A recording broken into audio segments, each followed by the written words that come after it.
Right. Hello, everybody. Hello, hello, hello. Let me pull up my name. Cool. All right. Hi. Thank you all for your patience. I know it's a little bit late in getting started. We usually start at 6:30 p.m. Eastern Standard Time on Friday nights for these shows.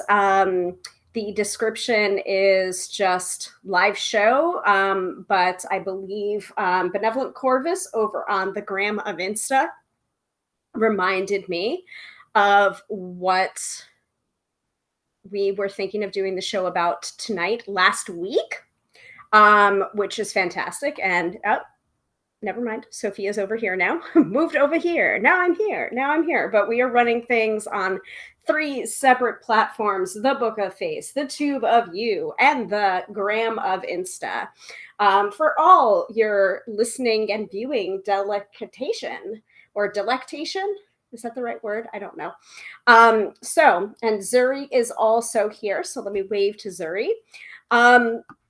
Yes, I believe Sophia reminded me of the topic that we were going to do tonight. It's not going to say it in the description for the live show, but we're going to be talking about my top 5 favorite tarot books at the moment. And definitely Modern Tarot, there it is. Modern Tarot is going to be one of them for sure. I will probably need to get up and grab my copies of the other ones because they are in the other room, because I had totally forgotten what I was going to talk about this week or this episode. Anyway, if you are new to the broadcast, to these weekly shows, whether you're tuning in live or you're watching the replay, I am Hilary, professional tarot reader, demystifying the mystical and putting you in touch with the most beautiful of gifts, your own intuition. Because yes, my friends, do not argue with me. You have intuition. I believe that everybody has intuition. I am also an EFT, emotional freedom technique practitioner, aka tapping. So you can also book that on my website, or you can book a tarot reading, or you can book I don't know what I need, I just need to book something. I've created a session for that too. And it's literally called I don't know what I need. So you can book that. You can book EFT. You can book tarot or tapping. It's all good over on my website, tarotbyhilary.com. That is the only way to work with me, and I will not solicit through DMs or drop into your DMs to try and get you to book a reading. If somebody does do that, 99.9% of the time, that is not me. It is a scammer or a spammer, and you are not talking to the real me. Please report and block those people. Please do not engage. And if you're ever not sure, you can always reach out to me through email or through Tarot by Hilary. That is my handle on most social media. And it is Tarot by Hilary, all one word. Hilary spelled with one L. There is no underscores. There are no numbers after. If there are, then it's probably not me. And I have an entire episode talking about spammers, scammers, and charlatans in the archives. If you want to take a look at that, I give a lot of tips about how to be a savvy shopper for your tarot readings, even if it's not me that you're booking with, because most legitimate tarot readers want you to be educated and want you to be a savvy consumer, a savvy client. Like we love our intelligent clients. And if you have gotten sucked in by a scammer before, that doesn't mean that you're stupid, honeys. It doesn't. And we can't, if you do happen to give money to someone that's not us, we're not going to be able to get it back for you. So this is the reason why, and I know it's annoying and boring, and you probably heard it from a lot of different people, a lot of different readers. It's simply because we don't want you to get taken advantage of. And we want to make sure that you are working with the person that you think that you're working with, before you give them your hard-earned money because we want to give you that reading. So tarotbyhilary.com if you would like to book a reading with me. Whew, I know. I'm tired of talking about it. I'm tired of saying it too. You're probably tired of hearing about it. I'm tired of talking about it. I'm going to put on a little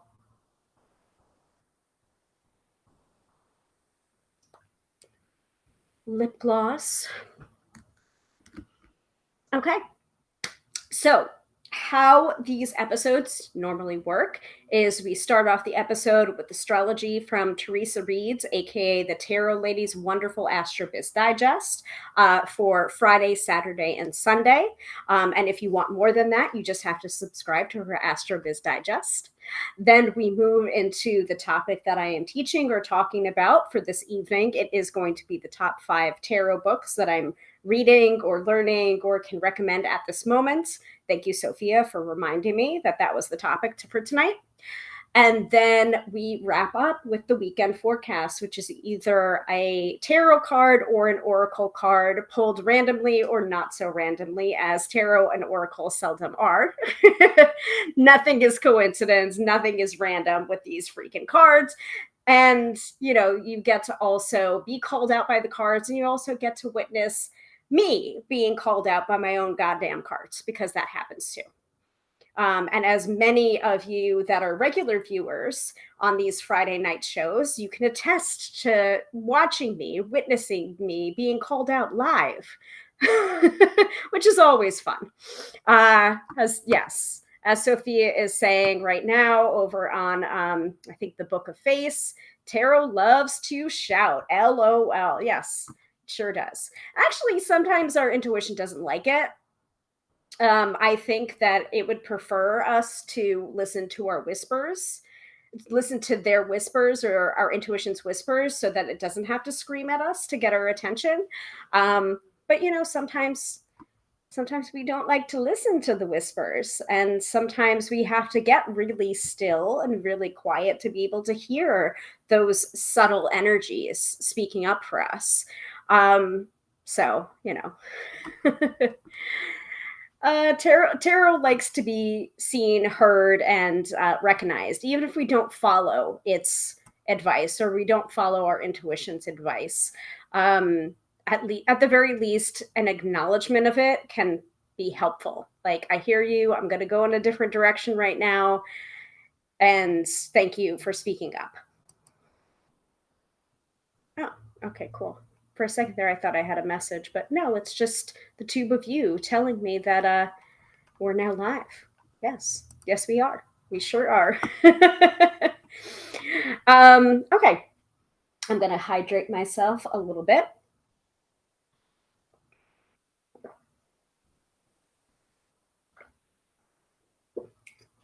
And is everyone ready for the Astrobiz Digest, for the astrology?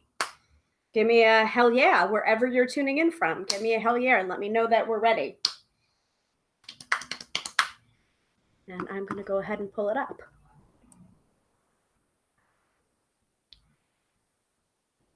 I think I was just looking at it this morning. I really try to look at it every morning so I know what's going on, so that I can start the day prepared, not scared.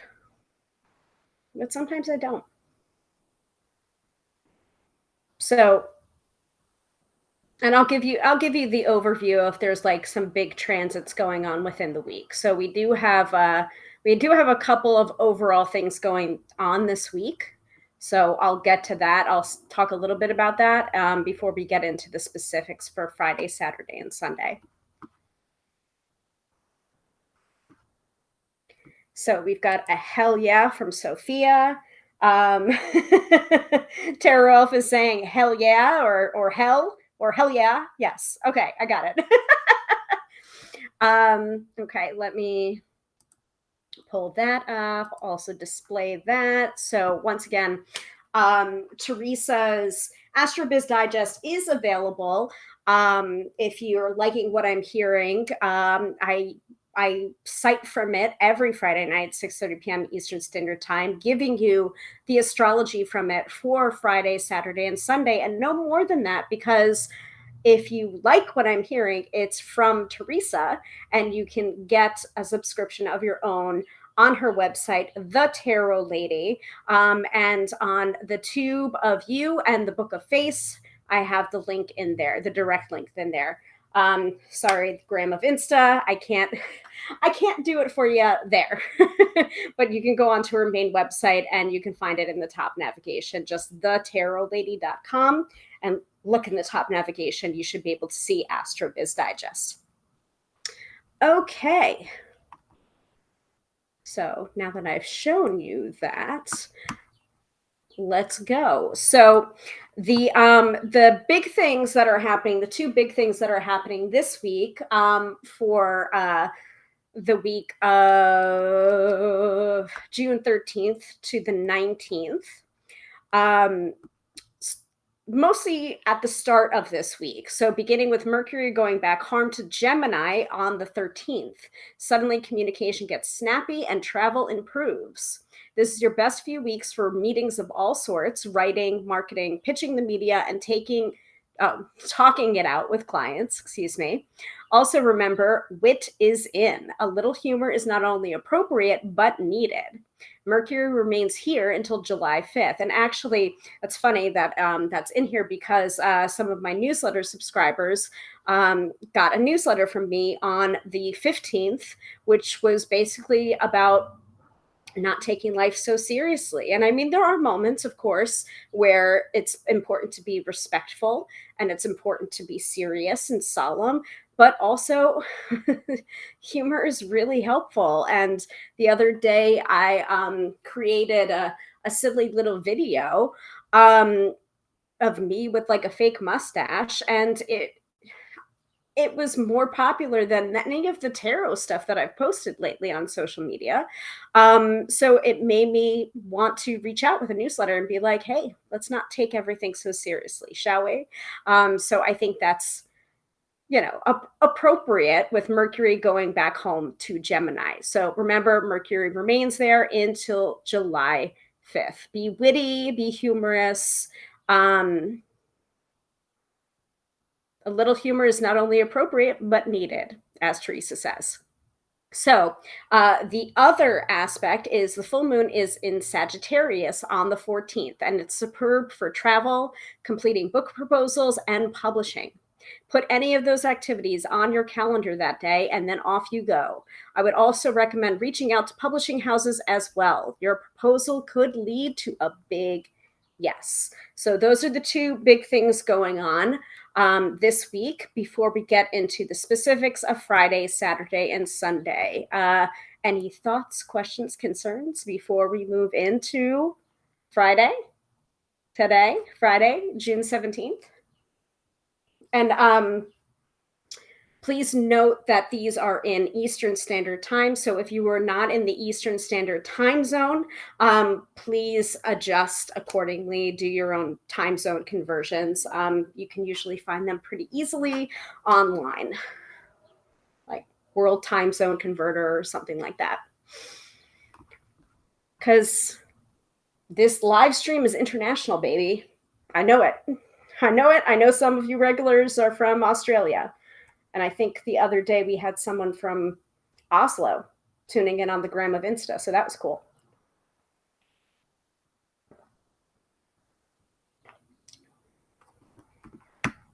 All right.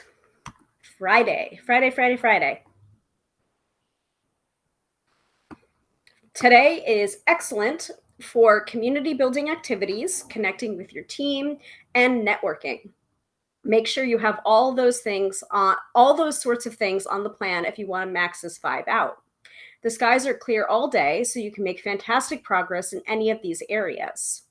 The evening turns funky when the moon squares Uranus at 9:37 p.m. Eastern Standard Time, followed by a moon-Mars sextile at 10:35 p.m.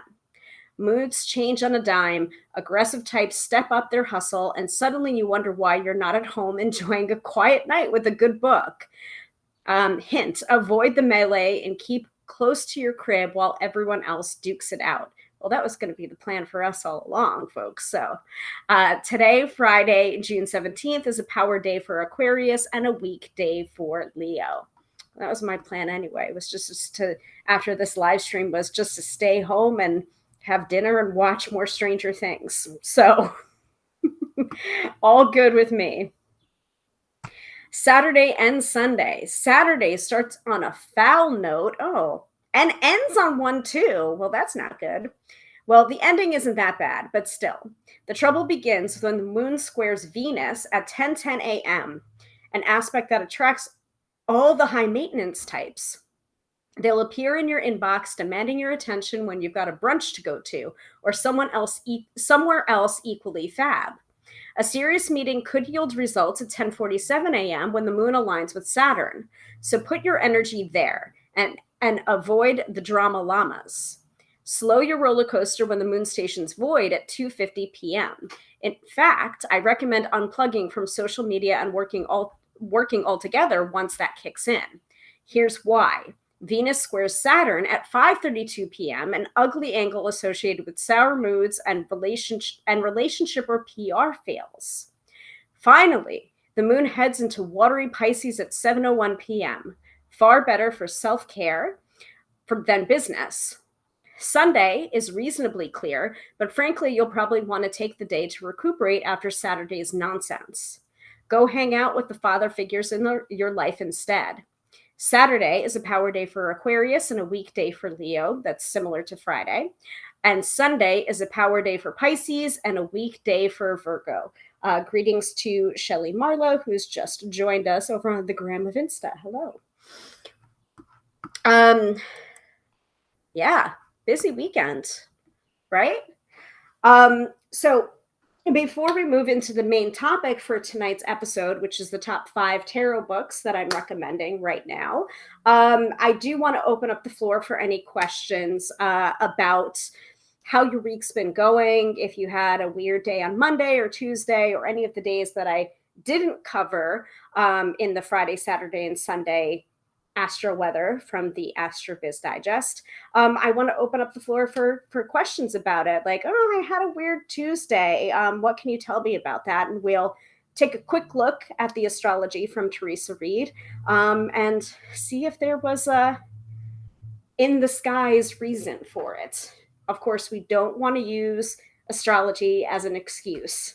We want to be prepared, not scared. But we don't want to use it as an excuse either. So I will open up the floor for that, and let me find my countdown widget. Top 5 tarot books in. Well, I'm not going to give that 3 minutes. Let's give it a minute. And hydrate yourself while we're reading. I also want to remind people that you can follow. You can follow us. You can subscribe. You can click the bell for notifications. I'm going to ring my grandfather's bell just to remind you to subscribe or tune in live every Friday night at 6:30 p.m. Eastern Standard Time when we do these live streams. I've been doing them for almost 3 years now. So, and we cover all sorts of metaphysical topics. It doesn't have to be just about tarot. We talk about divination. We talk about EFT tapping. Sometimes I'll give you a free tapping. We talked about spirit boards, charm casting, and mediumship, all sorts of things. And also, you can always request a topic. And in fact, tonight's topic is brought to you by Sophia, who was just like, let's keep on going with the top 5s. We did top 5 tarot decks. We did top 5 oracle decks. And now we're doing top 5 tarot books. So you can always request a topic that you want to see covered on these. So Sophia says, thankfully, this week has been uneventful. Awesome. Cool. All right. Well, let us move into tonight's topic, which is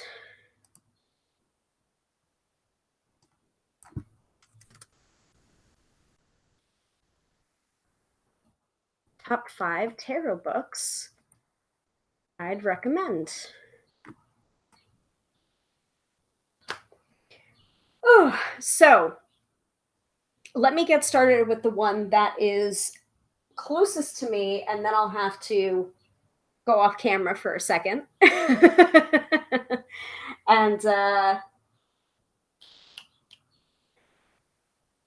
find the other ones. Even though I have quite a few of them behind me here. I don't want to be too exclusive with the same author over and over. So, oh, and I didn't do my drat. I didn't update my video because I didn't know what I was teaching about. Well, let me show it.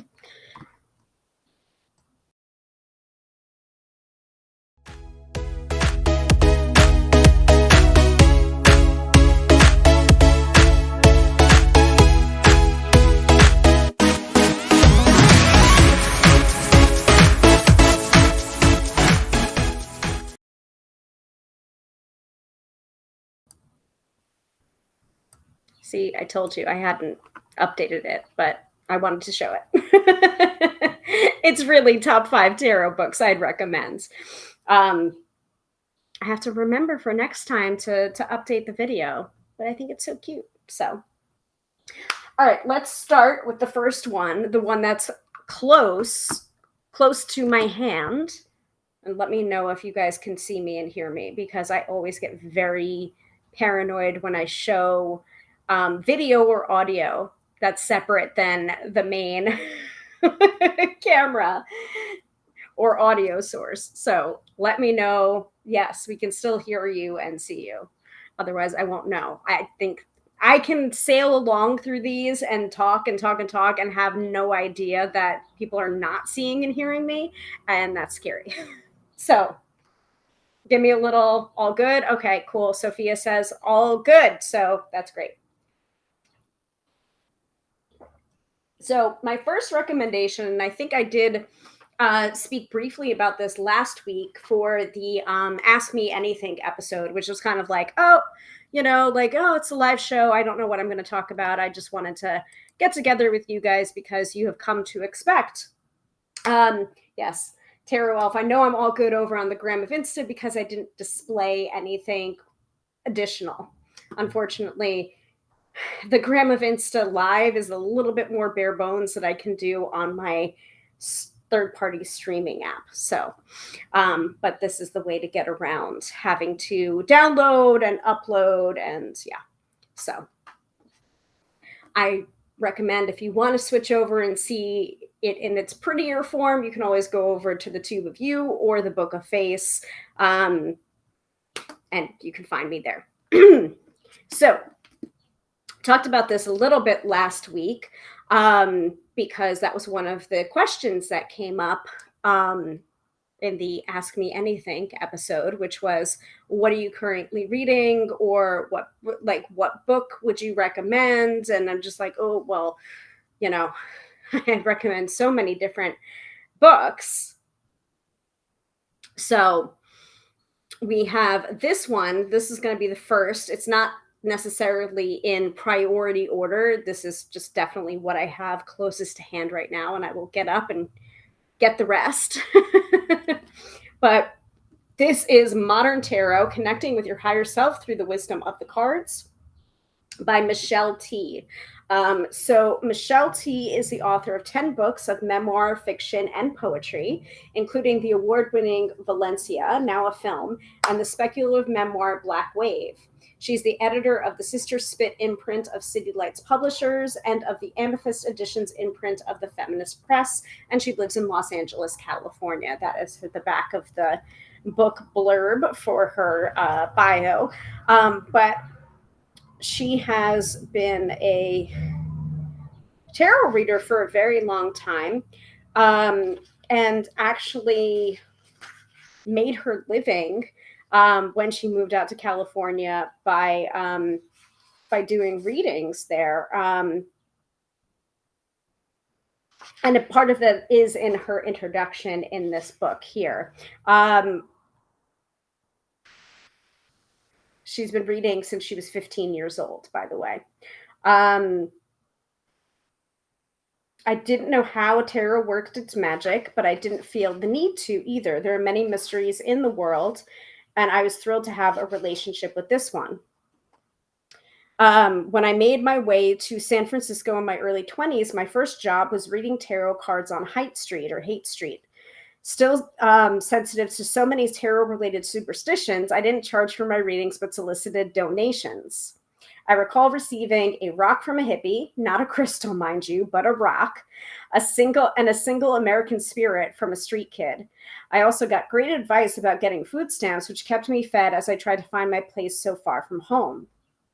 Eventually, I was plucked from the streets and into a Haight Street boutique or Haight Street boutique called Love, which sold incense and essential oils and lovely candles I aspired to afford. I charged a fixed, modest price for my readings, and the more professional environment, I grew more focused and learned more about the craft. I recall one client, brooding and sulky, practically tossing her $10 bill at me. I spread the cards on the floor, but oddly, they made no sense. I could not connect their stories together into a larger, helpful narrative. I'm sorry, I sputtered, returning the $10 bill to the girl. I don't know what's going on, but I just can't make sense of this. I knew this was bullshit, she replied, smiling for the first time, bitterly vindicated. She left me in the wake of her bad vibes, and something important was revealed to me.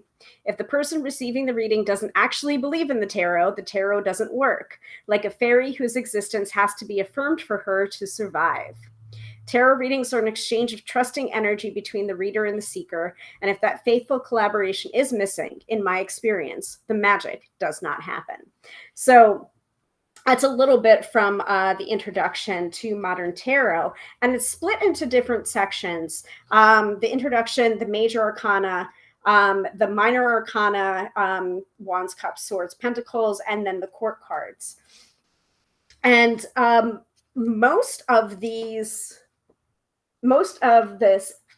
has interpretations and has meanings and has some keyword stuff. But where I think it really is the strongest is in the stories that she tells, to make it personal to her. And I actually showed a little bit of this to my husband, and he read from one of the card sections because I had pulled a card, and I was just like, oh wow, I looked it up in here, and I was just like, wow, that's such an interesting interpretation of that card, and also feels very resonant to me at this time in a way that I don't think I would have gotten there on my own.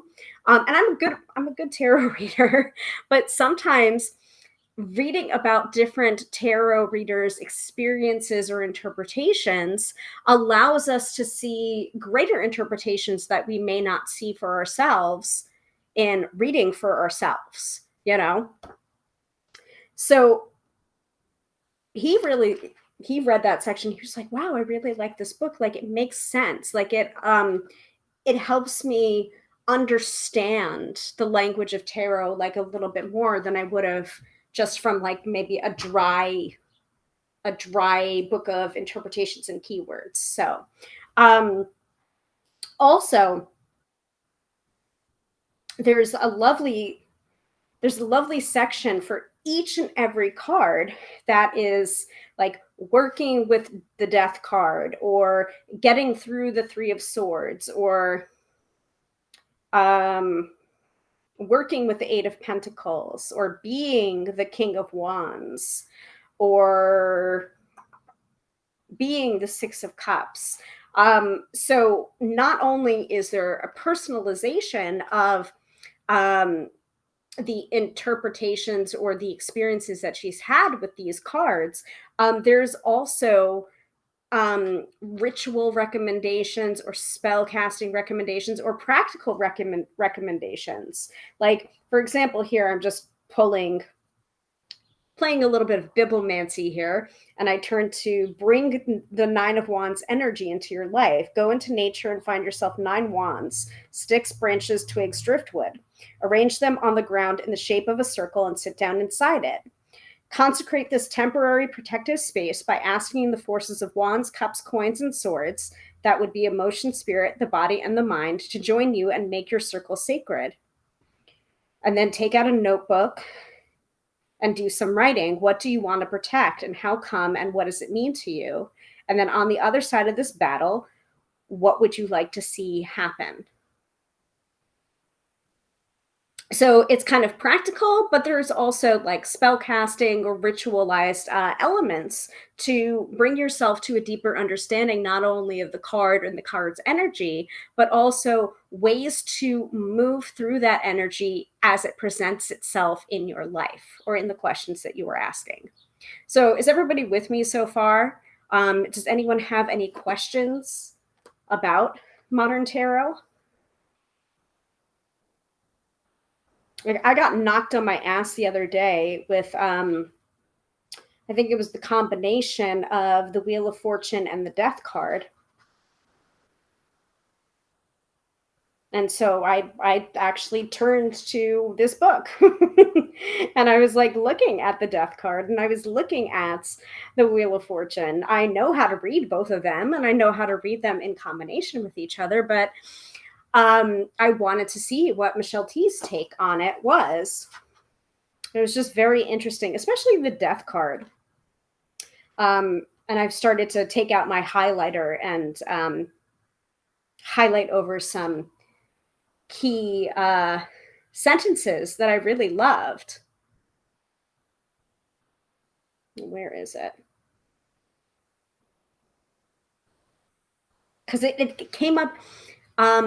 It came up the other day in the tapping that I did with some of the members of GDM for the certified graduates of the method that we did our tapping certification in. And we were talking about messiness and we were talking about authenticity and we were talking about perfectionism and what it was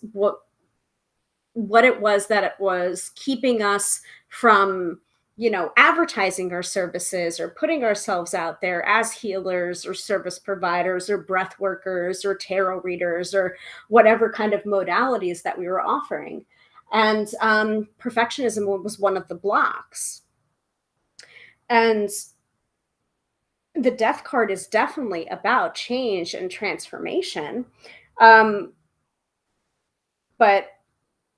I was looking through this, and this is from Michelle T. In the Death card section. If the fear of death underlies all fear, and fear is what stops us from acceptance and letting go, then getting into a practice of accepting that you're going to die will have the ripple effect of assisting you with all loss.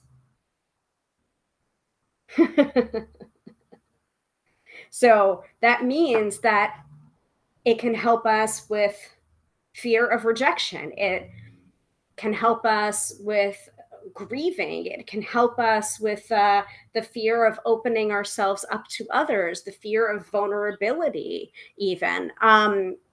So that's pretty powerful stuff, right? I mean, when she starts the Death card section, says, okay, you got the Death card, don't freak out. It doesn't mean you're going to die. Actually, wait a minute, you are going to die.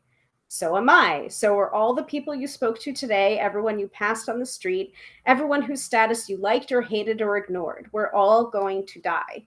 And while a tarot reading does not have the ability to predict the time or manner of your death, and while 99.9% of the time drawing that card has nothing to do with physical death whatsoever, I hesitate to relieve you of your mortality anxiety so quickly. It's largely the primal fear of death at our core that makes these and so many other endings excruciating for humans. Our marriage, when the Death card comes up, something is being taken from us. Our marriage, our livelihood, our most rewarding friendship. A treasured talent is no longer available to us. We're being evicted from our home. These changes occur against our will, often in spite of our clinging and keening. But death governs other losses besides these. If death pops up for you, it means there is a shadow side to the happy new era you're bringing in, and you ignore it at your peril. Sometimes I think the death card would benefit from being renamed grief or mourning, for that is the real heart of this card. Like this book, it'll knock you on your ass. And that's the reason why I like it. Hi, Kathy.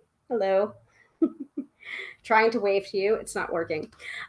So yeah, book recommendation number one of the top 5 tarot books I'd recommend currently. I mean, it's not the top 5 of all time because I don't think I'd ever be able to do that. So number 1, Modern Tarot by Michelle T. I am going to go grab the other books. There's quite a few over here, really, but I don't know if I want to recommend any of them right now in the top 5 right now. So I am going to scooch some things over and push this all the way back as far as it can go. And hold on to your horses. I will be back with the other 4.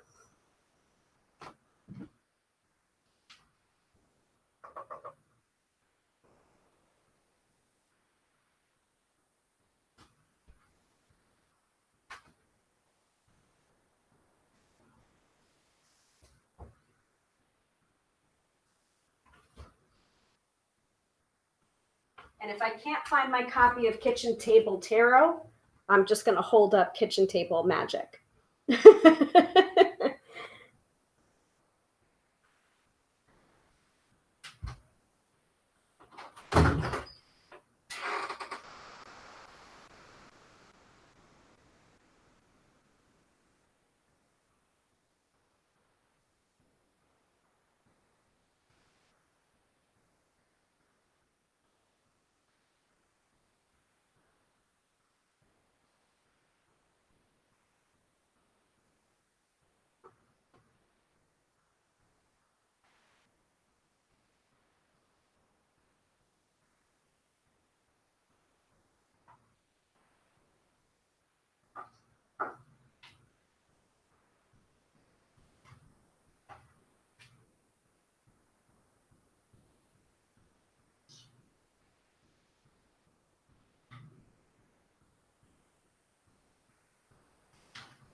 All right, I'm back, and I am glad to see that my comment assistant already popped up and showed that comment. Melissa Sonova is my goddess, lol. I will let her know that you said so. But I was able to find my copy of Kitchen Table Tarot, so it's all good. Though Kitchen Table Magic is over on the side. And Tarot Elements is also an excellent book, and also by Melissa Sonova. My copy of Tarot Elements is currently in the possession of one of my friends. I recommended her do the, I think it was the Earth reading about home and the body. But it's been a few years since she's held on to it. I know that it's with her. I know she's taking good care of it, but it is also my signed copy, so I will eventually need it back. You know who you are. And it's totally okay that you have it as long as you benefited from it. So let me pull this forward a little bit and also plug in my computer because it's down to 46%, I think. Yes, I agree with you, Sophia. It's such a good book. Well, I don't even know which one it is. But for the purposes of this particular episode, I want to focus on not every book is going to be by the same author. I'm trying to have a little bit of variety here. And there are some books that I'm not going to mention that people are going to be like, gasp, a scandalo for me not mentioning it. That doesn't mean that I don't recommend it. It's just I can't put my hands on it right now. And also, it's something, they're books that almost every tarot reader I know recommends, such as 78 Degrees of Wisdom by Rachel Pollack and 21 Ways to Read a Tarot Card by Mary Kay Greer. You know, like if I'm not mentioning if I'm not mentioning Mary Greer or Rachel Pollack, that doesn't mean that I don't recommend their books. I absolutely, absolutely do. But they're pretty much like the gold standard that like most tarot readers are going to recommend Rachel Pollack or Mary Kay Greer or Robert Place. So it kind of like it's a goes without saying kind of thing. I wanted to feature a little bit more than that. So, and I will also mention other publications. I might hold up a book and then I might say they also are the authors of the following books that I also do recommend. So it's like kind of not entirely a top 5. So if you're a book reader, this is the episode for you. So Sophia says, I've been doing her water reading. Yeah, that's a good one too.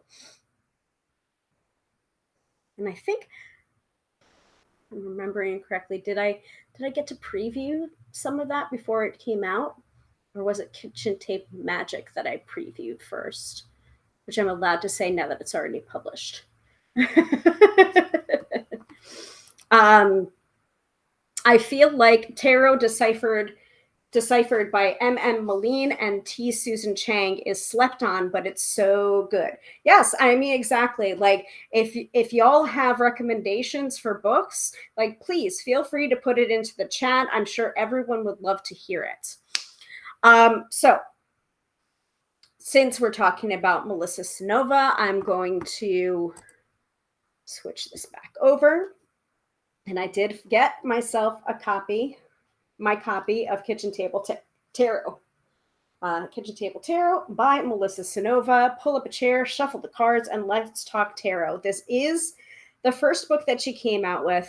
I am a little bit biased about the next 2 books that I'm recommending because they are both fellow co-hosts of the Card Slingers Coast to Coast podcast. So yeah, I'm a scotch biased, but because these are my friends as well as my fellow colleagues and tarot readers. But excellent books. And also, like, I can safely say about this book, you know, for the time that it was written, this is what Melissa believed. And now, you know, I think it's like 7 years later. Hold on. I'm looking. Don't remember what the publication. Yeah, first edition, third printing, 2017. Yeah, so copyright's 2017. So what year is it now? So 2018, 19, 20, 21, 22. So this is 5 years ago, right? So, you know, her in the 5 years since this was published, she has a lot more recommendations for like diverse tarot decks, for example. Your face. Okay. This is also a signed copy, and I just lost my bookmark, but that's fine. So this is my signed copy. It's not going anywhere. And also it has, you know, your face in the signature, which is unsurprising.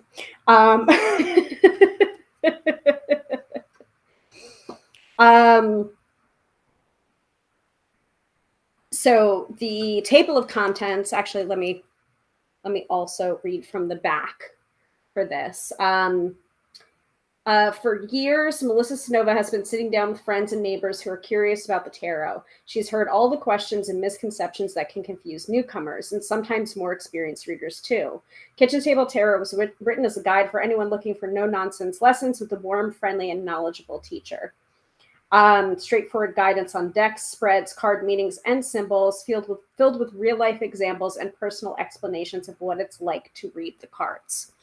So yes, and also it's very difficult for me to go back and read this now because I just hear it in her voice. Like I can't read this and not hear it in her voice and also hear the, the peanut gallery version of what she wrote too. Like I do feel like if you feel as if like she is writing to you, she is in fact writing to you. The magic of books across space and time, you will get the message that you need to hear. Bibliomancy. Yeah. Yeah. Yep. Yep. Yep. And this one I think is the yeah, she graffitied it. She yeah, this is a graffiti copy too. So flipping through it for certain cards, she wrote little notes. So for the High Priestess, she wrote, "Oh hey, it's you," because she knows I have my High Priestess tarot card tattoo on my arm. So yeah, so the table of contents for Kitchen Table Tarot is getting started, care and keeping of you and your tools, ethics, major and minor arcana and court cards, professional tarot reading, and when readings go weird, including also introduction, conclusion, recommended reading, and acknowledgments as well. But some of the anecdotes that she has, like, it really does make you feel like you're not alone, that you're not crazy, that the things that you get outside of the cards when you do tarot reading or when you start to do a lot of tarot readings, like you are not crazy. And that's a very comforting thing to know. So, Kitchen Table Tarot by Melissa Sonova, and I'll have to pick up my bookmark after the episode is done. Okay. So, that is number 2. 2 out of 5. But also, I would be remiss to not say she has other books, such as Kitchen Table Magic, such as Tarot Elements, such as the companion book for the Scorpio Sea Tarot. There are other things that she is working on right now. Yeah. So, right. So next is Jamie Elford's Tarot Inspired Life. Use the cards to enhance your life. I'll hold it up over here and hold it up over here. Again, I told you these next 2 selections are slightly biased because they are both my co-hosts on the Card Slingers Coast to Coast podcast. Please subscribe wherever you get your podcasts from. We're on pretty much all podcast platforms. And Tarot Elf is saying it's a super book. I'm not sure if you're referring to Kitchen Table Tarot or Tarot Inspired Life, but you're right either way. So, Jamie, create a more meaningful and spiritual life through the cards. Make tarot the centerpiece of your spirituality with this brilliant guide to incorporating the cards in your daily life. Tarot Inspired Life is the perfect workbook to help deepen your tarot practice, enhance your creativity, and find greater purpose each day. So this is really, so Tarot Elf is saying kitchen, the kitchen series, basically. So this is also a signed copy.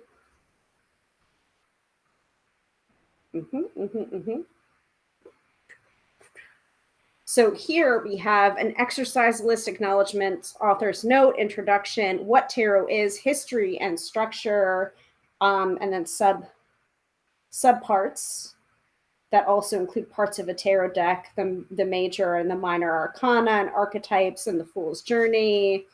Chapter 2 is card spreads and interpretation. Chapter 3 is wide world of spreads. Part 2 is what you can do with tarot, which includes daily writing practices, inspiring the muse.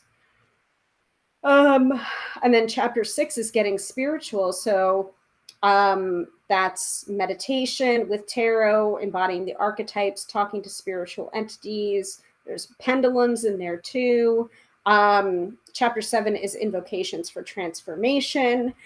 So this is a book that really helps to deepen. Here, chapter 8, rituals for transformation.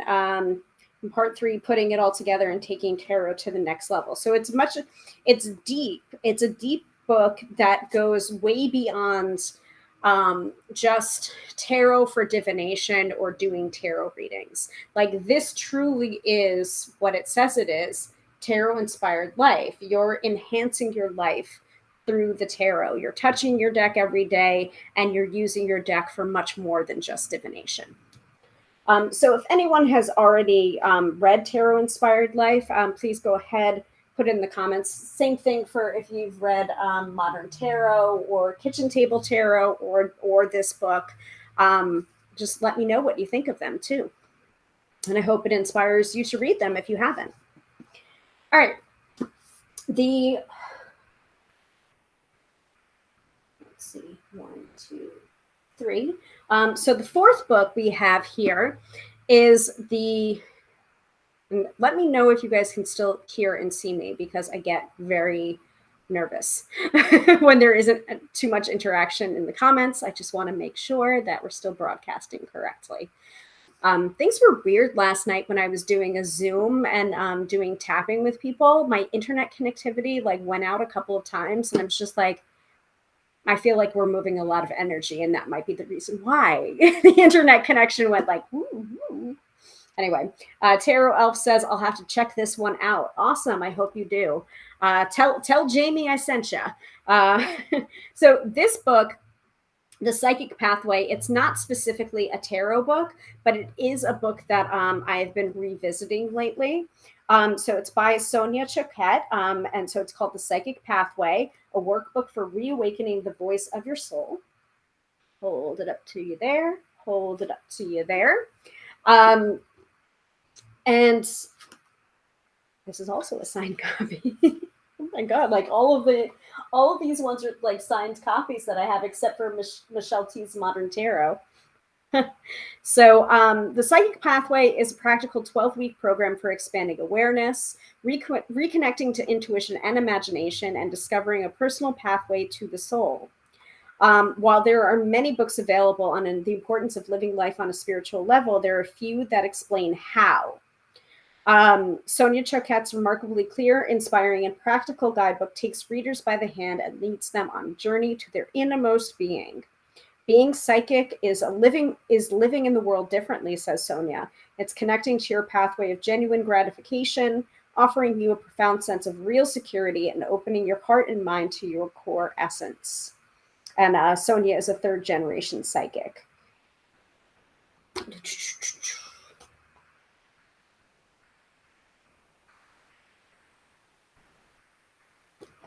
And there is a section in here about working with tools such as the tarot. And this originally came out copyright in 1994-95, but I'm pretty sure that this is not the first edition of this.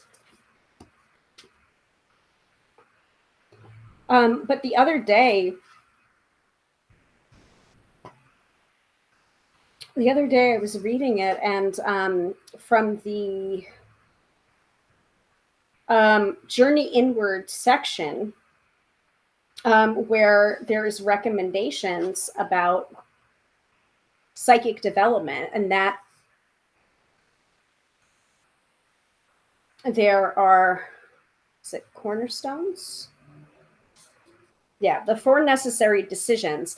So actually, I created a quick tapping session on this that you can find on the Talk of Tick. And it is a really quick tapping session, but to boost your intuition. And I wrote it based on the 4 necessary decisions you need to make and convey to your subconscious mind in order to initiate your psychic development. And I got it from here. So those decisions are that you are open to psychic guidance, that you will expect psychic guidance, that you will trust psychic guidance, and you will act on psychic guidance. So those are the 4 decisions that you need to make before you continue on to your psychic development. And it's almost like a different way of saying what Michelle T was saying in her Modern Tarot, that to some degree there has to be that belief, like a fairy that that needs to be believed in their existence in order for it to work. Same thing for the tarot, or same thing for your intuition, or for psychicism. There needs to be that belief, that underlying belief that you are psychic, that you are intuitive, that other people are psychic or intuitive. Skepticism can become this huge block to intuitive knowledge. And I mean, like, this is me coming from a skeptic's experience, and originally being very skeptical of tarot when I was 16 years old, when I first started reading tarot and learning tarot. And the same thing can be said for like emotional freedom technique and tapping. Like, I had that same skepticism, but also I'm just like, holy shit, this works, So some of it, sometimes, the tarot smacked me around and proved itself to me that it does indeed work. So some of it can be about belief, believing that you are intuitive, believing that you are getting intuitive messages. The tarot section, I had it. I swear I had it.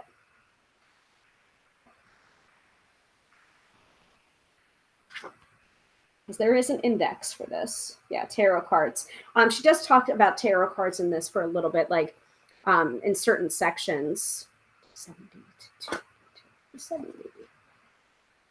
So I want to preface that it is not a tarot book, but it is something that is related, and also tarot can be a helpful tool.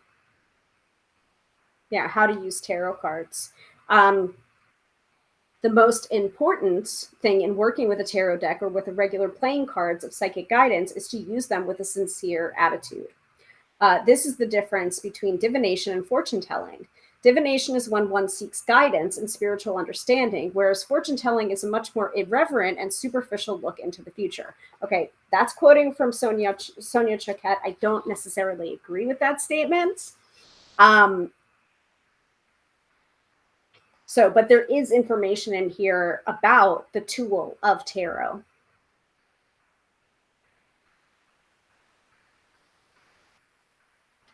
There's also information about the I Ching in here too.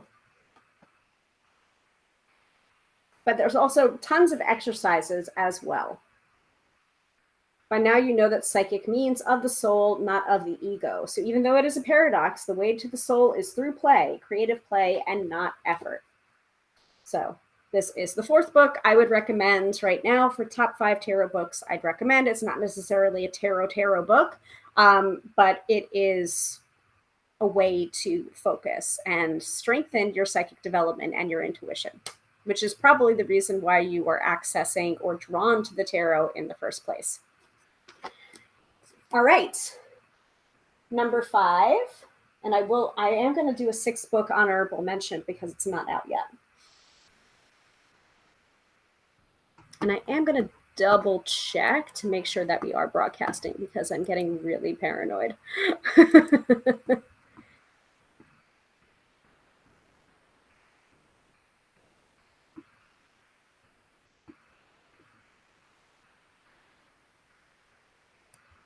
Okay, cool. Seems okay. I'm going to double check the Book of Face just to make sure.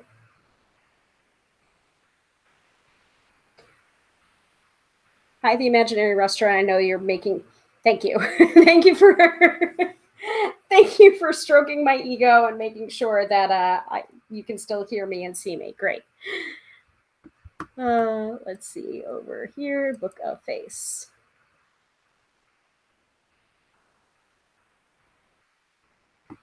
Okay.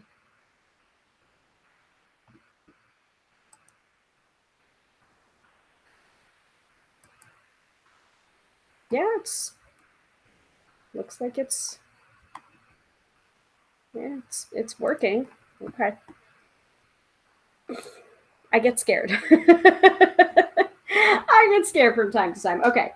So the 5th book, not the final book, because there is going to be an honorable mention is Tarot No Questions Asked, Mastering the Art of Intuitive Reading by Teresa Reed, aka the Tarot Lady. Y'all know, or some of you may know by now, that I was her original tarot apprentice back in 2011, where I won through a series of exercises, I think 4 in total. I won the opportunity to be her apprentice for a year. And it was not necessarily a tarot apprenticeship. I already knew the tarot. But what she taught me was how to be a metaphysical business owner and act in integrity and treat my tarot business like a tarot business. And ever since then, yes, I won a year-long apprenticeship with her, but ever since then, she's up my ass in a great way, in a good way, highly recommend it. But she has come out with many, many books so far, and actually retired from doing readings for the public in order to focus on her writing career, because she's got a lot to say and she's got a lot of books in her. And so far, she has been doing exactly that. So, like, right over here on my little shelf of books, I've got her tarot coloring book. And there's also what is it? Tarot for Real Life. God, there's so many. There's so many books that she's come out with. But I wanted to. So there are more books by her that I recommend, but here's the one that I wanted to focus on, because I didn't want to do it for all authors, all of the same authors. I wanted to mix it up a little bit. So this is Tarot No Questions Asked. Practical techniques and exercises from the Tarot Lady. So let me show it there. Let me show it here.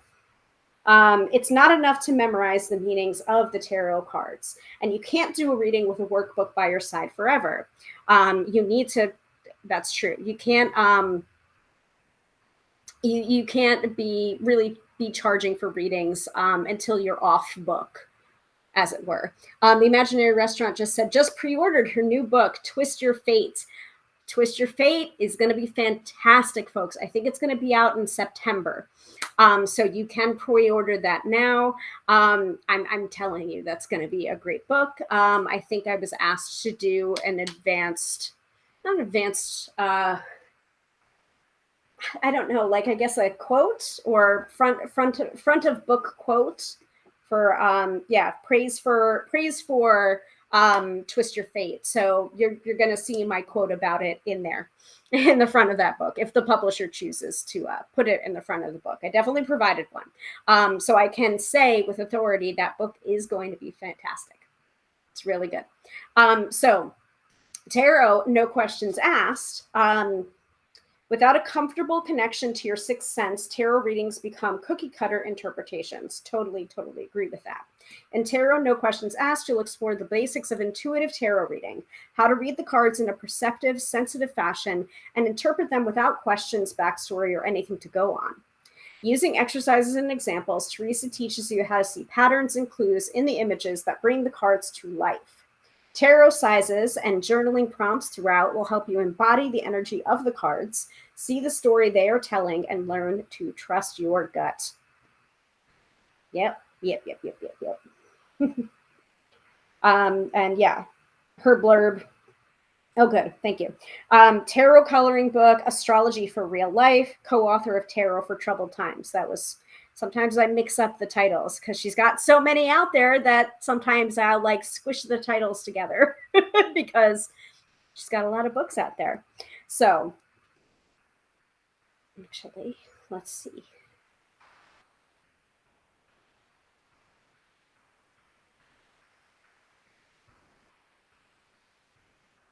I thought I had provided one for this one, but I guess I didn't. But there was a lot of people. There was a lot of people that praised this book. Yeah,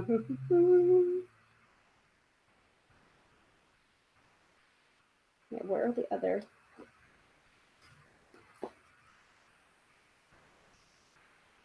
Tarot coloring book, Astrology for Real Life, Tarot for Troubled Times. Oh yeah. And also she just did a book about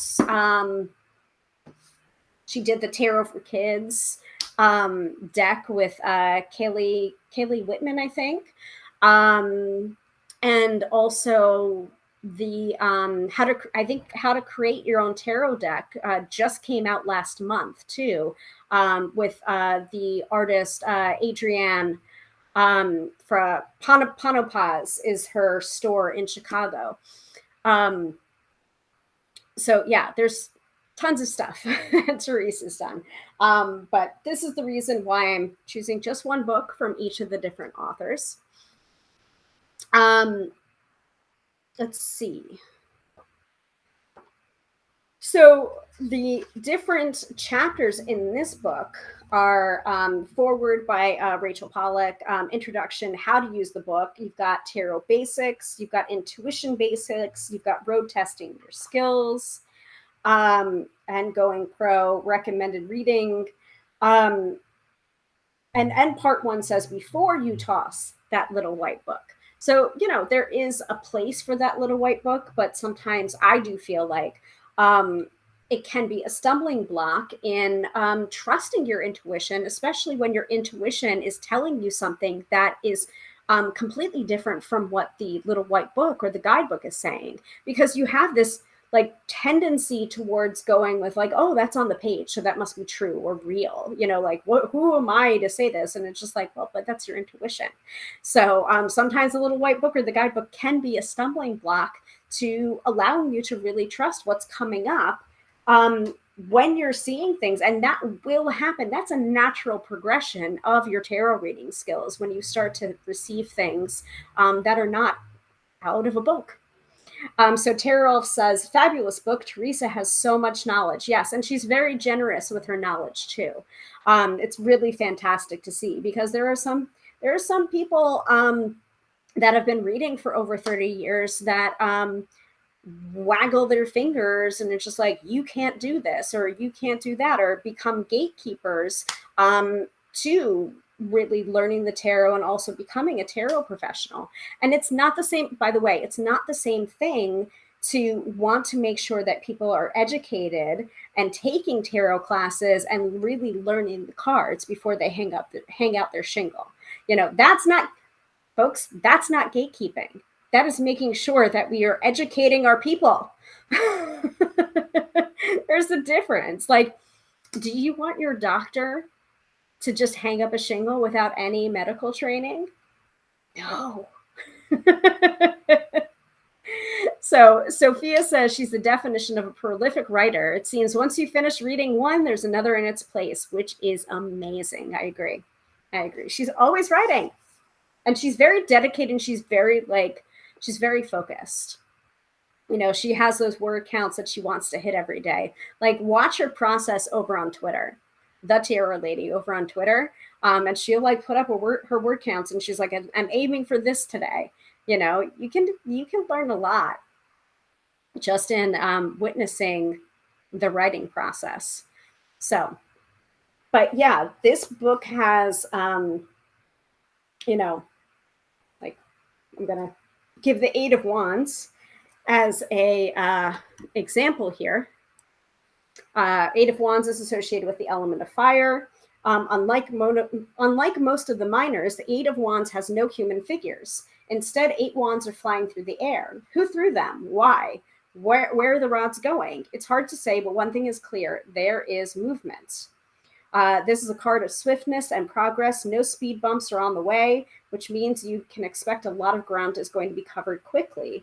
The Eight of Wands symbolizes exciting news and acceleration. Everything is going according to plan, maybe even better than thought, full speed ahead. There are also other ways of looking at this card, how to embody the energy of this card, and a question to ponder, and then a tarot size to go along with it. And I think that's true of every single card. So really, really great information here. Tarot, No Questions Asked, Mastering the Art of Intuitive Reading by Teresa Reed. And, you know, that concept of not asking questions, sometimes or having the client ask a question.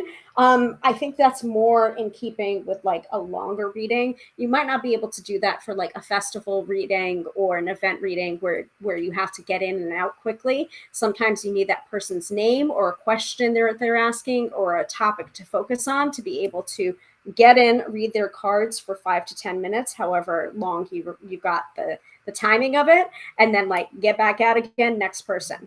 So keep that in mind when you're reading through tarot, no questions asked. And also, if you're looking for a good book on party readings or event readings, Jenna Matlin's Have Tarot Will Travel is an excellent book as well. I'll do a 5A for you. Jenna Matlin's Have Tarot Will Travel. Again, a little bit biased on that because I was the original editor on that book. Sophia says, I've noticed that a lot of those gatekeepers are now transitioning to Thoth now that RWS has become more accessible. Always support people trying Thoth, but you can tell when it's just a bid to feel better than new people. Scummy shit. Ooh, I have not noticed that, but I'll be on the lookout for that now, Sophia. Yeah, and for those of you who are wondering, I can read Thoth. I can. I don't prefer it, but I can read it.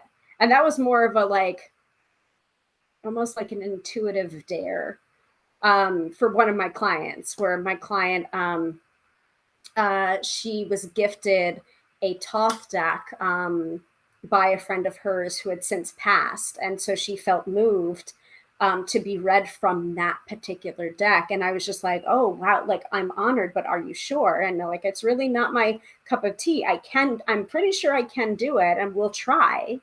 But are you sure? Because I was like, it wasn't about me not being able to read with it. It was more like, oh, these are dear. Like this is a dear deck to you because it's from someone that has passed away. It's like sentimental, or like, are you sure you want me to handle these cards? I will do so reverently. And we'll see. And she was like, yes, I'm sure. And so I'm just like, all right, we'll do that. And so from then on, I would usually read for her from a Thoth. And I think she's like one of the few people that I'll read Thoth with, because it can get deep real quick. Also, I recommend the Mary L. Tarot by Marie White, because that has a flavor of Thoth without being strictly Thoth. It kind of like spans RWS and Thoth, but definitely like feels like it leans toward Thothiness. I'm sure that's not a real word, but that's how it feels. And yes, you're right. It's Thoth is nice for Kabbalah and Tree of Life readings. Asherah is great if you want Thoth's system, but not all the baggage that comes with Crowley. Fair enough. Fair enough, Sophia. So yeah, Tarot, No Questions Asked by Teresa Reed is the fifth. 5A is Jenna Matlin's Have Tarot Will Travel. And then finally, a sixth bonus book that I'm going to talk about, because why not? And I am fully showing my bias on here, would be my upcoming book from Flame Tree Publishing, coming out on November 22nd, 2022, How to Read Tarot. It was originally called, I think, Tarot Practical and Celestial, but I think the actual name of it is now going to be How to Read Tarot. And you can find more information about that on my website, tarotbyhilary.com/book. You can find all of that information. And actually, I'll drop it in for the Book of Face and the Tube of You. Tarot Elf is saying, I really wish I had learned the Marseille before RWS. Thoth foxes me. Yeah, I don't really know Marseille either. And I did speak a little bit about it in my forthcoming book, but not a lot about it, because like I know enough about it that I was basically like, oh, if I don't include Marseille, will the tarot readers I know come after me with pitchforks? Yes, probably. Let me just mention it. Let me touch upon it, and then also talk a little bit about Thoth, talk about the differences between RWS and Thoth, and also be very clear that I come at things from an RWS standpoint. Just to be fair and clear and manage expectations. The imaginary restaurant says, yay, you. Can we pre-order? Yes, you can. Yes, you can. Go on to tarotbyhilary.com/book. All of the information is there, including how to order it. I believe it's available for pre-order on Amazon, Barnes & Noble, and also at your local independent bookstores if you look it up on indiebound.org. So, but all the information is there on my website. Yeah. I'm surprised that you guys can pre-order as well, because, you know, it feels like November is a long time away, but it's not. It's not going to be. So I'm very, very excited about it. And if you have questions about it when you're reading it, you can always shoot me an email. But it's thin, though, you know, like it's only, I think it's 128 pages. So my my big thing was not being as verbose as I want it to be, and really kind of trying to like edit things down for, but also keep it clear, make sure I had clarity in what I was saying. Because sometimes, like, you start editing it down and then it doesn't make any sense, and you're just like, shit. I definitely had to adapt that motto of killing your darlings to be able to make it fit into the word count that I was contracted to write. A tarot elf says, hopefully it'll make its way to Australia. I hope so too, but it is so Flame Tree Publishing is a London publisher. So yeah, you'll have to look into that. I know that the United States distributor for them is Simon and Schuster. So I'm sure you'll be able to find it, but like all of the information is there. And so like ask your local booksellers or your bookstores in Australia, like, hey, I've got this ISBN. Is there any way you can order this for me to come in? Because that's really the way to go about it. And also a way to support your local independent bookstores as well, is to request these books. That way, you know, you're buying it through them and you're also getting the book that you want, right? Hello, Trent's Tower. I'll wave to you. And let me drop the link into the chat. But I had, the heck? Thought I had already done that. I got distracted.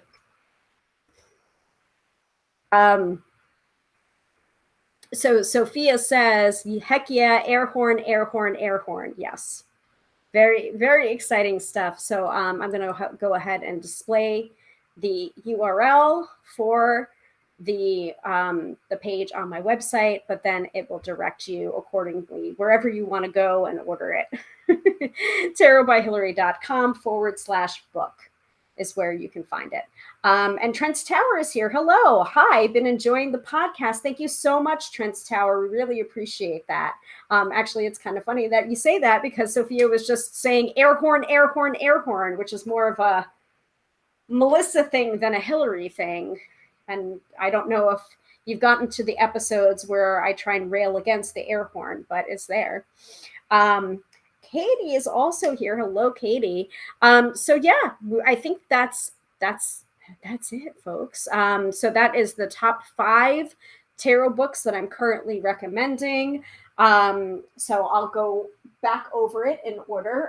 We've got Michelle T's Modern Tarot. We've got Kitchen Table Tarot by Melissa Sonova. We have Tarot Inspired Life by Jamie Elford.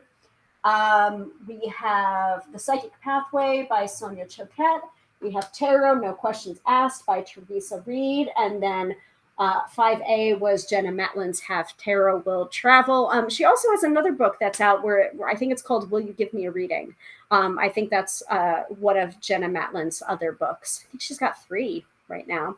And then, of course, 6th bonus book is my book that's coming out in November. So you can pre-order that now.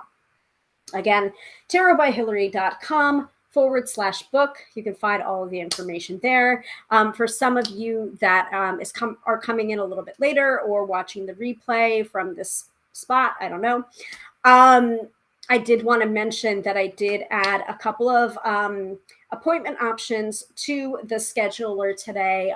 One is the EFT tapping emotional freedom technique. I am a practitioner certified by the Gala Darling method, which I took from February 1st to the end of April of this year and got certified in that. So you can book a tapping session with me. And if some of you have already had a tapping session with me, please go ahead and put it in the chat and let people know what your experience was. Sophia, I put your testimonial onto that portion of the website. I did create a separate page for EFT tapping, what it is, and also some testimonials for some of the people that I worked with. And that is with your permission. I made sure. I made sure that I had your permission to do so before doing so. So yeah, that page is up. That's new to the website, but I did want to have a place where I could like answer some questions about it, provide some testimonials about it, also link to the directory of the certified practitioners through the Gala Darling method, so that you have options too. If you're feeling like, I want a tapping session, but for some reason I'm not feeling Hilary, let's see who else there is to look for in these certified practitioners. You might feel better drawn to them. But also I would encourage you to reach out to me if you're just like, hey, do you do this? Because I can say yes or no, or I could say, no, that's not really my specialty, but you know what? Angel is fantastic. Here's the directory. You can link to her here, or Jasmine's awesome, or Lori, or Diane, or Kiki, or Meg, like, and these are all off the top of my head, but actual real names of Gala Darling practitioners, because I was just looking at the directory before I came on here. So let me know what you're looking for and I can direct you. If it's not me, it's going to be someone else that I know and like and trust, so that you will get a good experience with tapping or even with tarot, you know, either or, even if it's not me. I want you to have a good experience. So Trent says, I am on episode 23. What's episode 23? What did we talk about in episode 23? I'm losing track. I think we just recorded like episode 61 or something. And I definitely let the group know about the feedback about doing like a 50th episode, something fun, something cool, something celebratory. I'm sure we'll do it. I'm sure we'll do it eventually, but we're just like been just so busy. So, but we're going to keep churning those episodes out there. So, oh, okay. So Trent's Tower says on the Hermit card. Oh, that was a good episode. It's hard to narrow down which episode is my favorite Card Slingers Coast to Coast episode. And I have to really return to my own podcast, but you know, doing my own podcast, it's not as much fun. And I just want to figure out how to make that more fun. And I might be doing interviews on like witchy books or something. I have someone that reached out to me who just published, I think, their first book. So it's witchcraft related. And we don't typically have guests on the Card Slingers Coast to Coast podcast. And it's also mostly about tarot. But maybe I'll do that on my own podcast and make it fun, because I got to make it fun, right? You guys can tell. You guys can tell when I'm not having fun. You know, if I'm having a bad day, I usually don't come on here.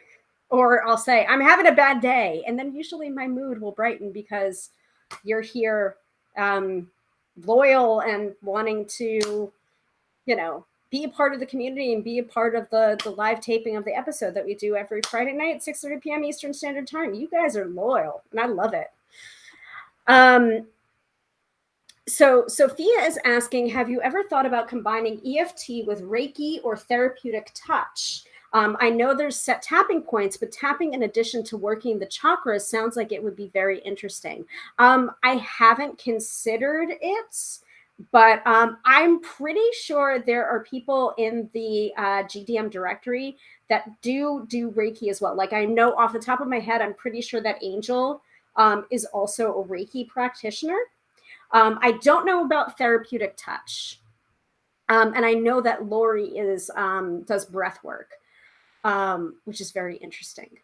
So all of us have our own specialties and modalities. I believe, according to the GDM directory, my specialty is spiritual growth, but I certainly am not limited to that. We had to pick a specialty, and I was just like, okay, well, spiritual growth is is the closest I can get to really, I think, what I do. But I've tapped on all different sorts of things with people.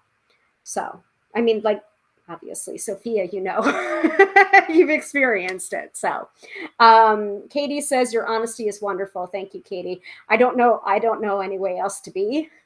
So, thank you.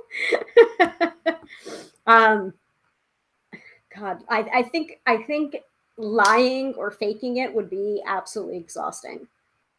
It really would for me.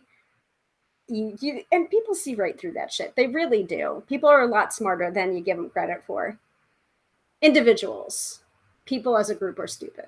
I've been watching too much George Carlin lately, so where he loved individuals, but when people clot together, they get stupid. They get stupid and dangerous. So Sophia said the temperance episode was so good. It came right as I was pulling it nonstop. Jeez. That sounds about right. Can't take credit. Well, I mean, I can take credit for the divine timing, or I can't, you know. We seem to get a lot of feedback for that too. We try and space out the card interpretation episodes with different things that we're interested in, or different episode ideas that people have sent us. So hummingbird and butterflies, hello, can't wave to you. Okay. Katie says yes, you don't fake, and it is so more important in this space. I agree. Especially when we're talking about like EFT and tapping. Like Sophia, I gotta shout out Sophia for her wonderful feedback. Yeah, and I'm gonna put the link in there for the tapping, because I'm rather proud of it, and I threw it together, but I'm also really happy with how it turned out, because I was feeling like it's just like, you know, all right, like, you want real honesty, let's get honest, okay? So we've been trying to get together, the group of us that are GDM graduates, every week, to try and like talk to each other, hype each other up. Like, what are you dealing with? What are you experiencing? What are your blockages right now? And so we've been meeting, or trying to meet every week, to talk about that kind of stuff. And also, someone then leads a tapping on whatever it is we're all experiencing or wanting to tap on. So I did like a lot of work. I think it was like the last 2 weeks of the certification. I was working with a lot of people. Some of you have worked with me in that space of time, and were like my tapping guinea pigs, giving me feedback and such, which I really appreciate. And also, it made me a better EFT practitioner. I feel like I can do this shit much more automatically right now. The episode pre-certification and post-certification, I see the difference. I don't know if you guys see the difference. I see the difference. Even though the one pre-certification where we did a tapping, still effective. That tapping is still effective over a year later. Not even joking with you. At least it was effective for me. Go back and look at it. You can search EFT in the archives on the Tube of You or the Book of Face. Crazy. This is the reason why I love tapping. Same thing with tarot. It's just like, this shit works. Like, how does it work this well? Anyway, so this week I had to like poll, okay, what day is best for people? What time is best for people? And then I was just like, I'll lead. I don't care. Like, I'll lead the session, and the discussion, and then the tapping. I'll do it. And so part of it was about messiness and showing up on the internet and being imperfect, and feeling like the blockage was having to have it perfect or be this perfect cookie cutter influencer healer kind of thing in order to start or in order to put ourselves out there.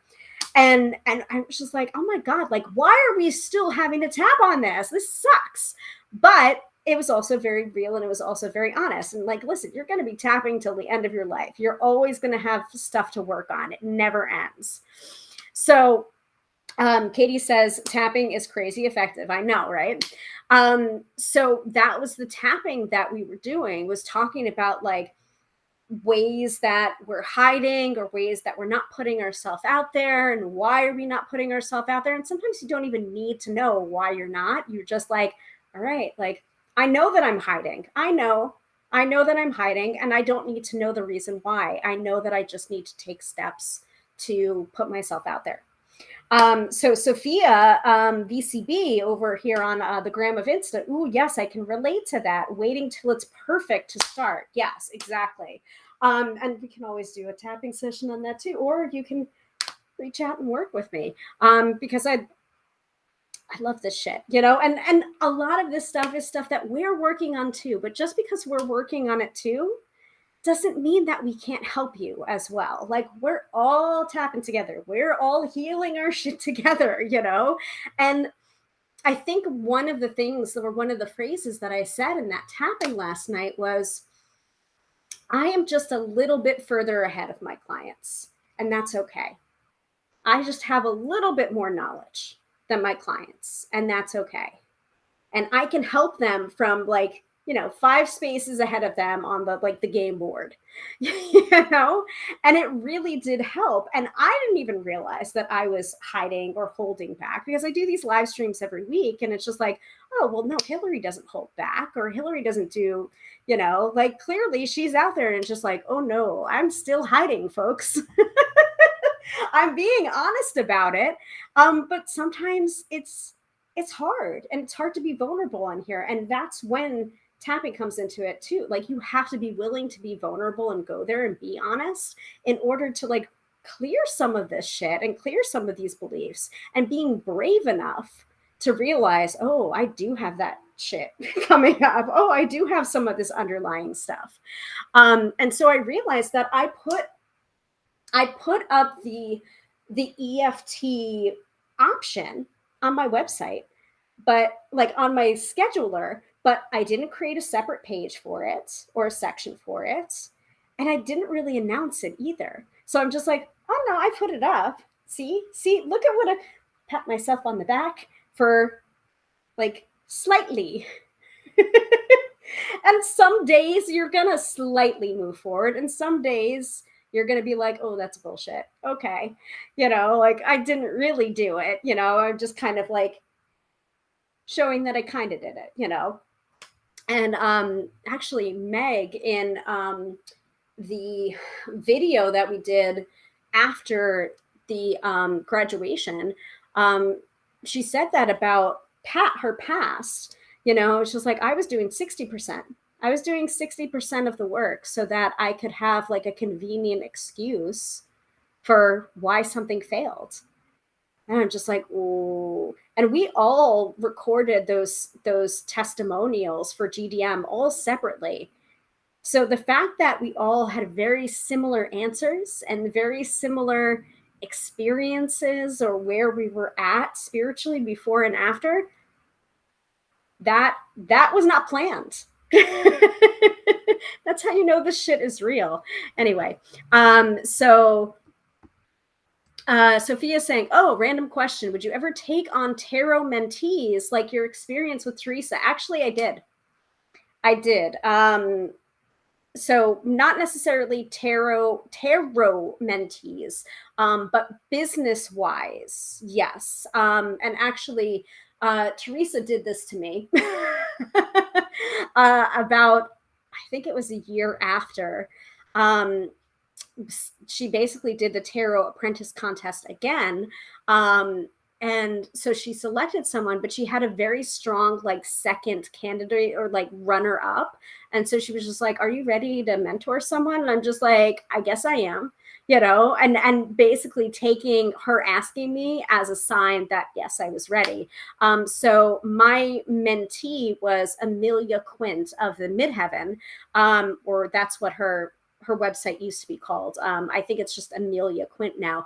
And so she's an astrologer. She's not a necessarily, she knows tarot, but she's mostly an astrologer. And that was very purposeful. Like I didn't need to, you know, I didn't have to have that same modality to be able to mentor her.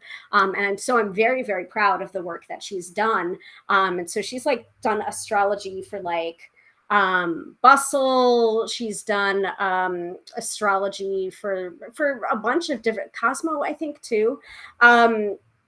So yeah, so yes. And I do have a program called the Tarot Intuitive, which is about like mostly tarot learning. It's not a certification. I'm not for certification for tarot. But I am for certification for emotional freedom technique, because I feel like that was like it's not a cookie cutter. Gala was very clear. Like, I'm not trying to make you carbon copies of myself. That's not what it's about. So, but yeah, I do have that. It's called the Tarot Intuitive for like specifically tarot learning.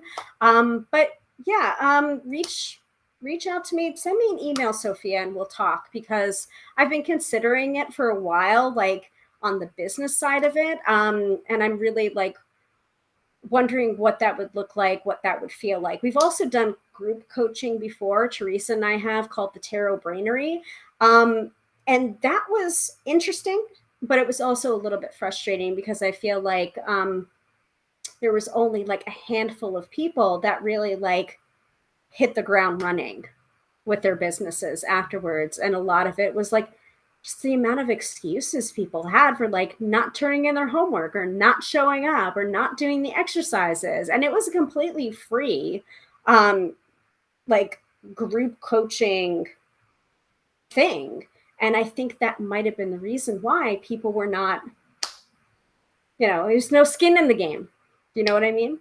So yeah, shoot me an email and we'll talk about it. So there's also other comments coming up that I'm gonna, roundly ignore, because it is not the space for that. And if you think that I am a certain political party, you are absolutely wrong. So get the hell out of here with that shit. So Sophia VCB says, but baby steps are good. You kind of did it, so that you could then have the chance to reflect and say, oh, no, I need to do this 100%. Yes, you're very, very correct. Yeah, so let me put that link in, and then we'll get to the weekend forecast. Yeah?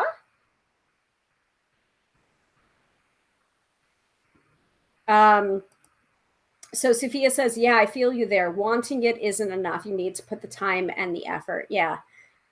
Yeah. And it was so frustrating to see. Like, Teresa and I looked back on it, and we were like, I was looking back on some of it, and she was like, wow, these questions are really good. And this, and also, not for nothing, we were also doing the exercises too. It wasn't just us like, do as I say, not as I do. Like, we were doing the exercises as well, to be like, this is too difficult, or is this like, what do you think about it? And we were reading every single response, and we were discussing it together. Like, we treated it very seriously. So I don't know.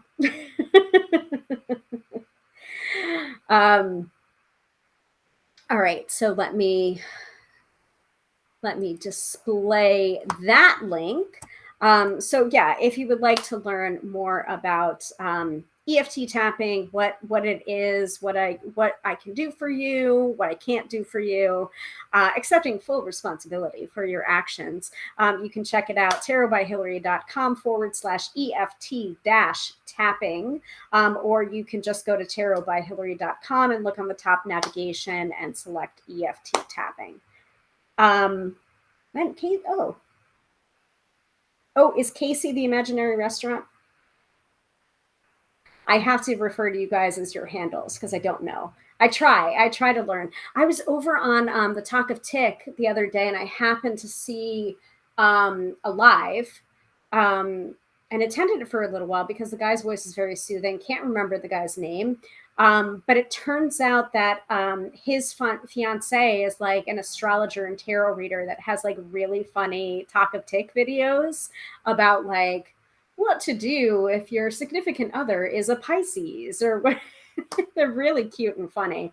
But I didn't realize that they were together. And so I was like, oh, I'm going to go follow him right now. Thanks. Like I had no, because they he was catching up with all of the comments and he was just like, oh, Tarot by Hilary. Like, I don't know how you found me, but I'm pretty sure you probably found me because of my fiance. And it was like, and it was not the reason I found him, but I was just like, no, but I don't know, but I'll go follow him right now. Imaginary rest, but what that person was saying on the live was I think he calls it the neon rainbow brigade or something like that, or something really cute. And he was just like, I try to remember everybody's names. You know, it takes me a while and I might have to ask you to remind me what your name is, but I'll get there eventually. And I'm just like, oh my God. And he had like thousands of people on his live. And I'm just like, I have enough trouble with 10. So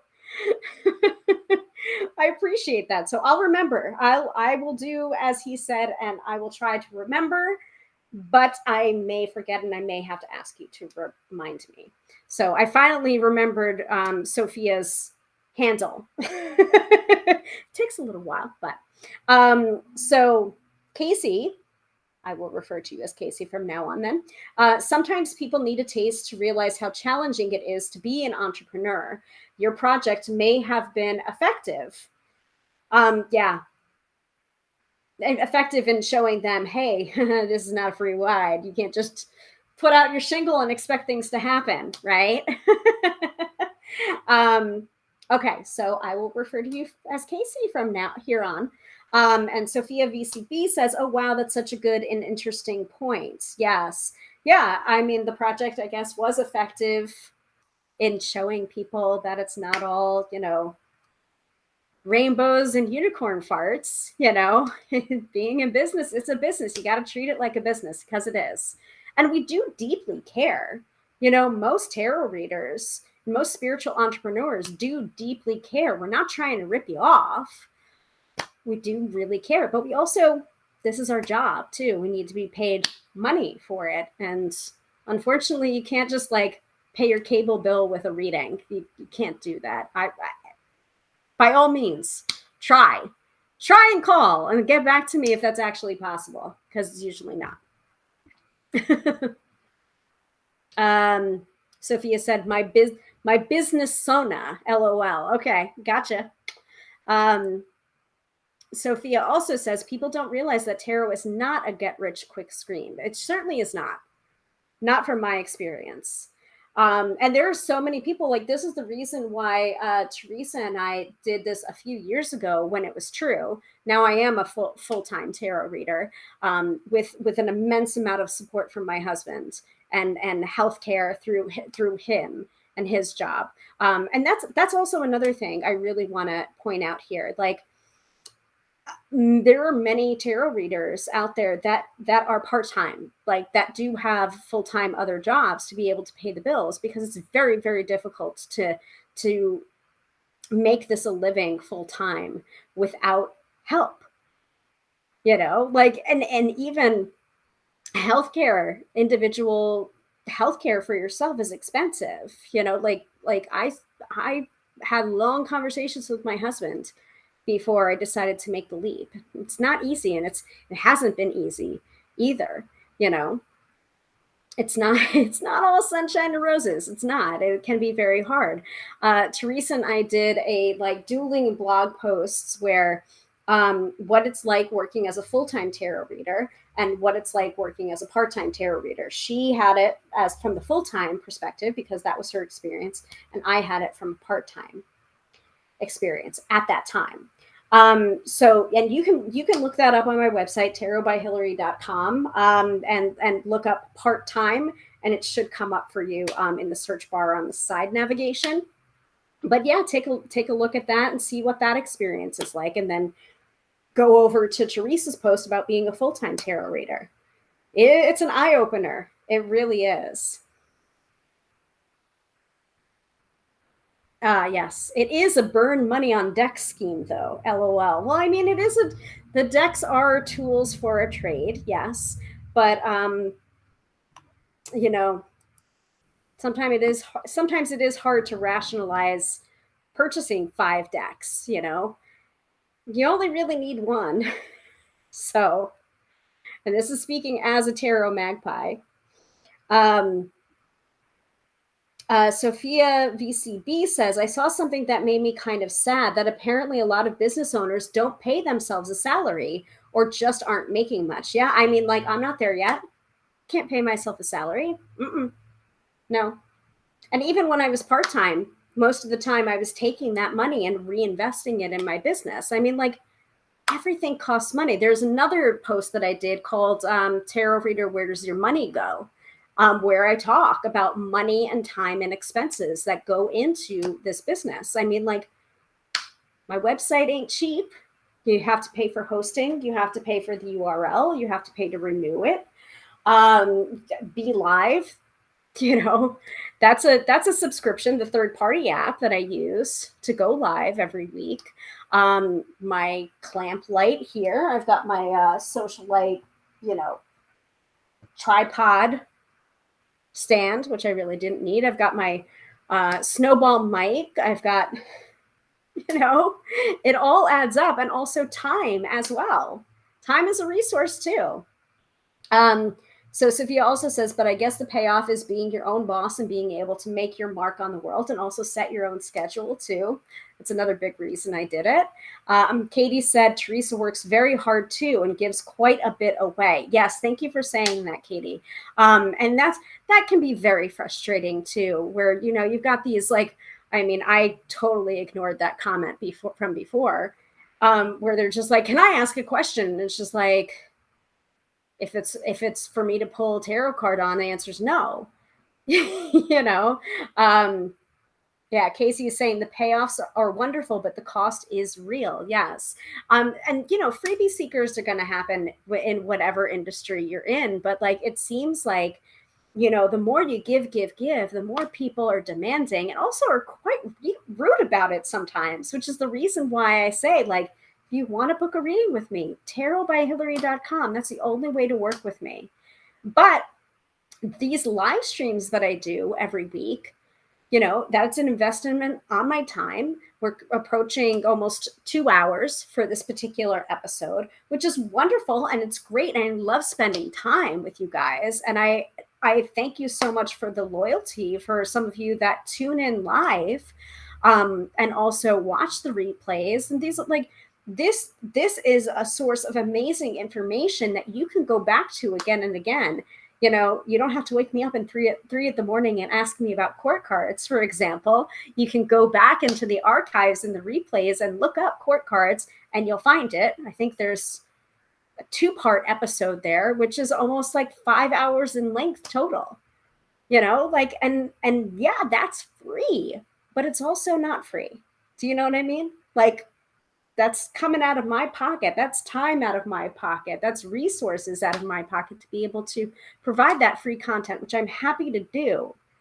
But also know that these live streams are, a conversion tool to show you who I am, what I'm all about, how I read tarot, give you some information and be like, hey, book a reading with me, work with me. I can't do it all for free all the time. I just can't. And this is my full-time job now. It is. But I'm not going to go out there and say that it's easy. It's not. It's not easy. And the actually doing readings for people, that's the easy part for me now, because I have 25 years of experience reading the tarot, and I'm always constantly learning too. You never stop learning. Never, ever, ever stop learning. You always want to put professional development into your business. However, doing the readings in that reading space, that's the easy part. And that's stuff that people won't tell you, especially people that are like, here, take this 2-hour course. Now you can put up your shingle and be a tarot reader. Please don't. Please don't. Because then we have to make up for that. And we have to fix bad readings, which we don't want to have to do. It's so dangerous. So Sophia VCB says, oh, definitely. I didn't realize about some of your offerings, only found out via your lives. Yay! See? It works. It works. Yeah. Tarotbyhilary.com. Come join me. EFT, tarot, tapping, and also a new session that I just added today, which is I don't know what I need. And in those sessions, we'll talk a little bit about it and we'll do a little bit of everything, whatever modality will help you in that moment. Because we were talking about this yesterday on the tapping with my fellow GDM graduates. Like, I don't know what I'm supposed to do here. And it's just like, well, why don't you offer up your smorgasbord of healing? You don't need to know. Put it up there. Oh, good. I'm glad that I don't know what I need. I think that's the name of the session. Something like that. You'll find it on my website, tarotbyhilary.com, under the purchase options. I'm glad you love that, Sophia. Yeah. Question mark. Self-care? Question mark. Yeah, that too. Retail therapy and business expense, whatever. I can convince myself. LOL. Oh yeah, I can convince myself of anything, given the time and attention. So Sophia VCB says, "Gotta scoot." Thank you. Bye, everyone. Bye, Sophia. So nice to be able to interact with you, and welcome to the weirdness. So Sophia. Sophia over here. Sophia S. The time is the biggest thing. I've been working on writing some academic level papers on tarot to post on my website, and the research is taking forever. Yes, it's a blast, but man, I thought I would have had this churned out. Nope. And you want to be academic with your tarot? May I also suggest another book, Holistic Tarot by Benabel Wen. And that you could whack someone over the head with. It's also a wonderful weapon. But she has some wonderful resources too on her website, benebellwen.com. BENEBELL space WEN, but all one word on the URL. Holistic Tarot. Academic level papers on tarot, go to Benebell. And also Robert Place. Yeah. I had to look up some stuff too for the writing of my book, mostly on the history of tarot, because you don't really need to know the history to be able to have the tarot work for you. But yeah. See, I knew you would already know about her though. Love Benebell, amazing books, great doorstops. Yes. And also she, I think she came out with the Spirit Keeper Tarot as well. So she's a wonderful artist, as well as a serious tarot reader, academic, and lawyer as well. Hello. All right, weekend forecast, everybody? Yeah? Not going to be a tapping this time around, but you can take a look at some of the tappings that I've done recently on the Clock app, that Tick of Talk. And I don't have any. I should have grabbed a deck when I was getting all of the tarot books. All right, I've got to push this back here, and I need to go do that. Oh, by the way, no card of the day today. I did pull one, but I just never got a chance to post it.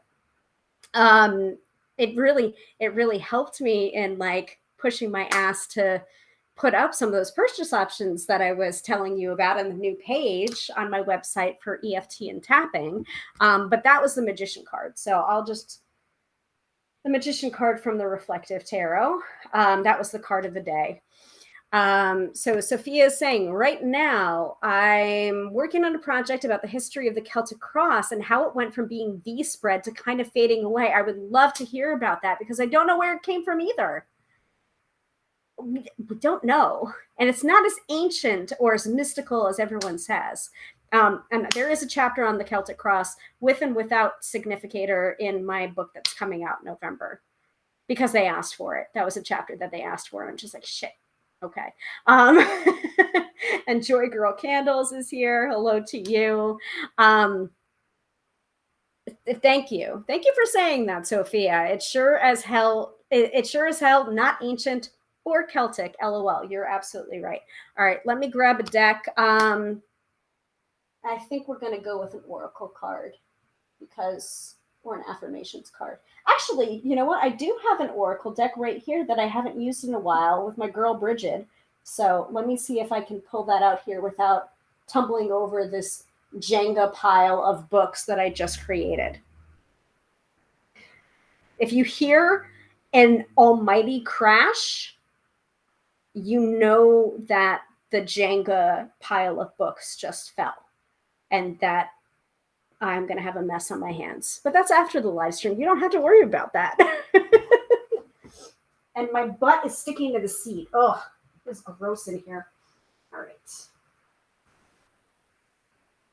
Let me adjust the Jenga pile of books before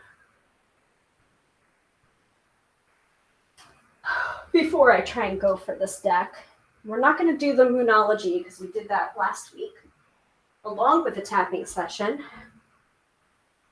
Okay. Scoochy, scoochy, scooch.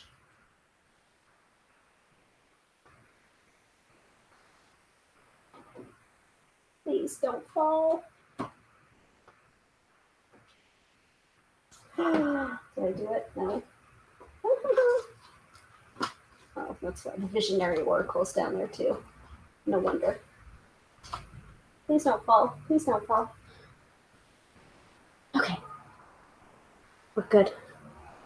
I have my bookmark down there too that I need to pick up. Okay. So, weekend forecast. Let me pull this back up. Another reminder, we do this every Friday night at 6:30 p.m. Eastern Standard Time. Joe Girl Candle says, Hilary, you are so funny. LOL. What, the Jenga pile of books? It's bad. It's real bad.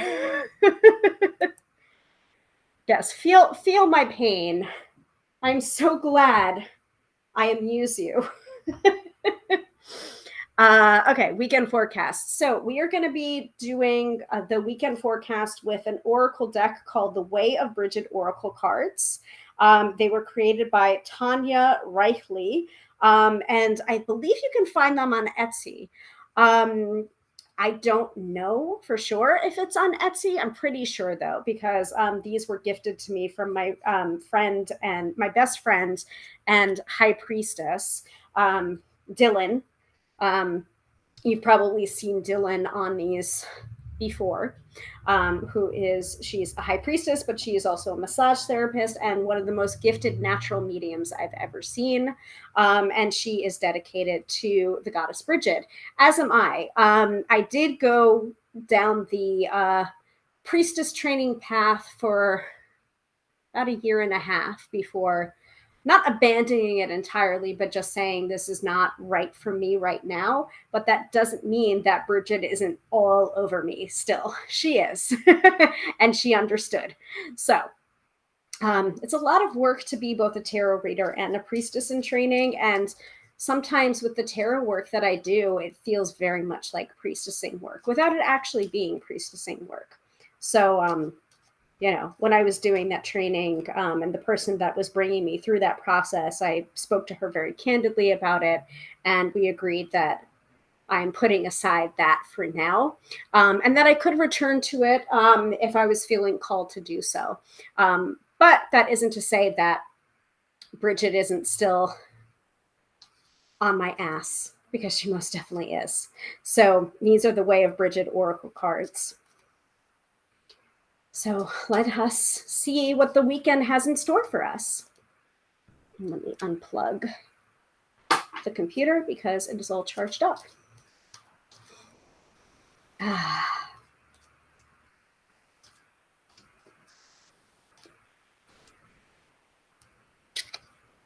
Okay. Oh boy.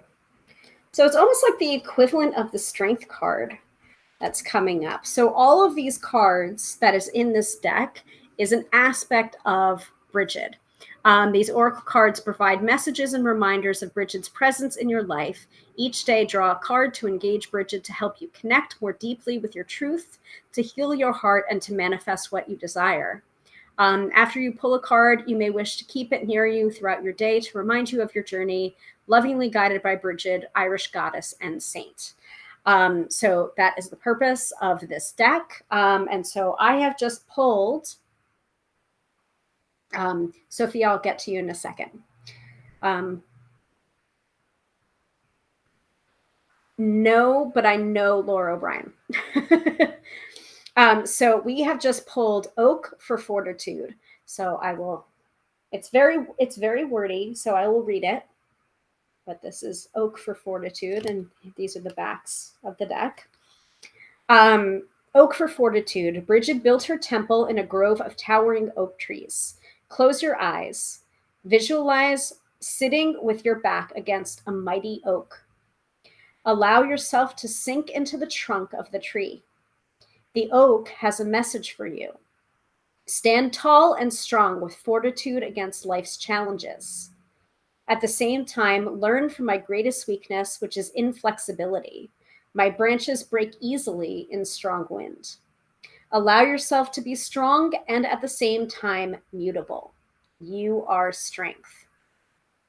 Actually, that aligns pretty well with some of the things that we were tapping on yesterday about like having it not be perfect in order to start, or putting yourself out there, or being messy. You know, like there's nothing wrong with being a little bit messy or a little bit flawed, because we all are flawed.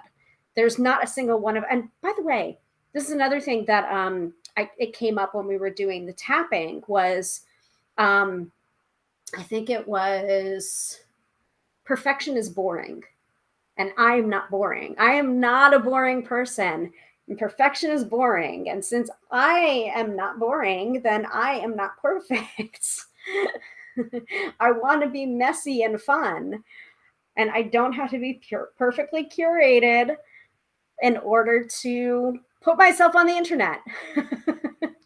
So yeah, it makes a lot of sense that Oak is coming up for us, telling us to be strong, but also to be flexible.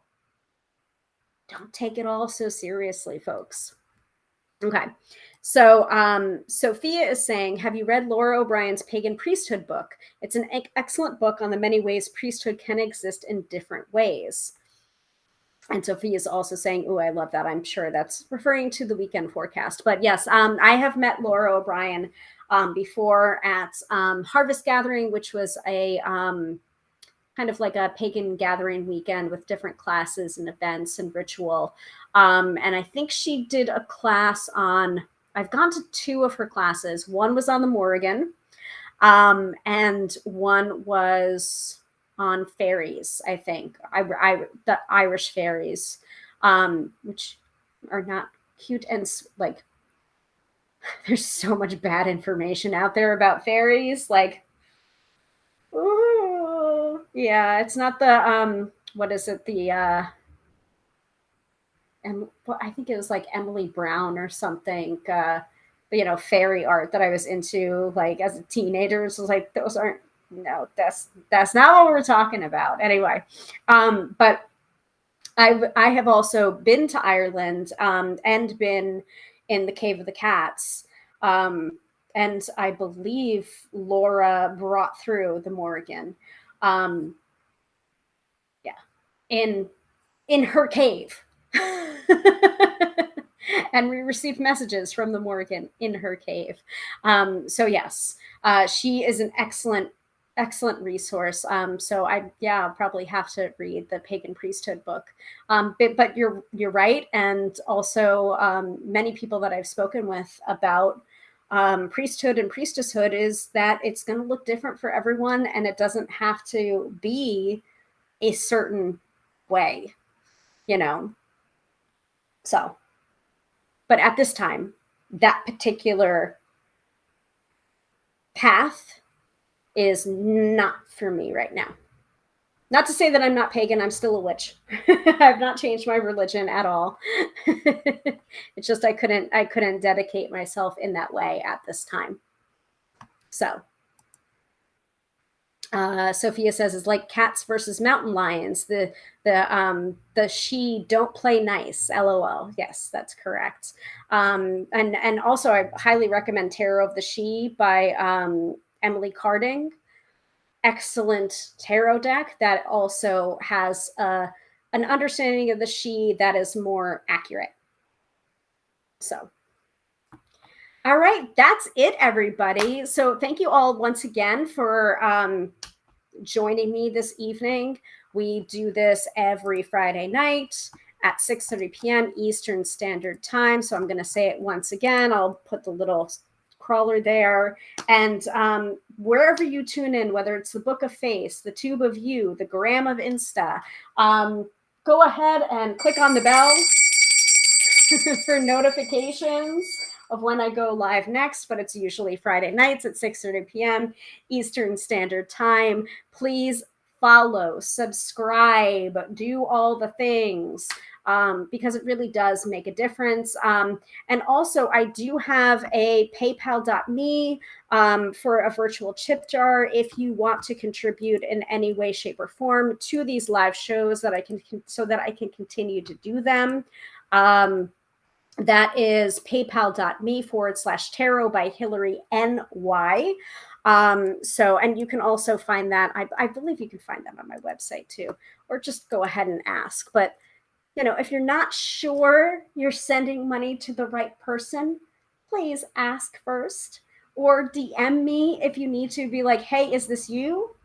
99.9% of the time, if I'm reaching out to you over DMs, it's not me. So ask first. Be savvy. Be careful. There's a lot of imposters and scammers and scammers and spammers out there. Actually, I think someone was going to write an article for Cosmopolitan about that and was looking for submission. So I already messaged that person. It was just like, hey, I've been dealing with this for a year and a half. Ha! Not fun. Let me go ahead and display that. So if you'd like to contribute to the virtual tip jar, that would be fantastic. If you don't want to, but you want to book a reading, tarotbyhilary.com. That is the only way to book a reading with me. And I would so appreciate it because that's really the reason for these live shows. I got to be transparent about it. I want you to book a reading with me, but I also want you to be informed about it. And I want you to have the best tarot experience that you can have. And if you feel like it's not with me, that's fine. As long as you have that best tarot experience with someone that knows what they're doing. That's what's really important to me. So thank you, Tarot Elf and Hummingbird and Butterflies and Casey and Alopecia and Asana. I'd love to know your first name if you want to provide it so I can remember for next time. Joy Girl Candles, Trent's Tower as well. Hello, and thank you and goodbye. And let me stop displaying that and let me put that back up and do my sign off and everything. All right, so let me sign off of the Gram of Insta first. Thank you, guys. Bye. All right, I'll deal with that later. And once again, I am Hilary, professional tarot reader, demystifying the mystical and putting you in touch with the most beautiful gifts, your own intuition, because yes, my friends, do not argue with me. You all know the spiel by now if you've been here for a while. You have intuition. I firmly believe that everybody has intuition. Good night, Sophia. Good night to Zuri as well. Dina, Katie, all y'all. You know who you are, and I appreciate you so much. Bye.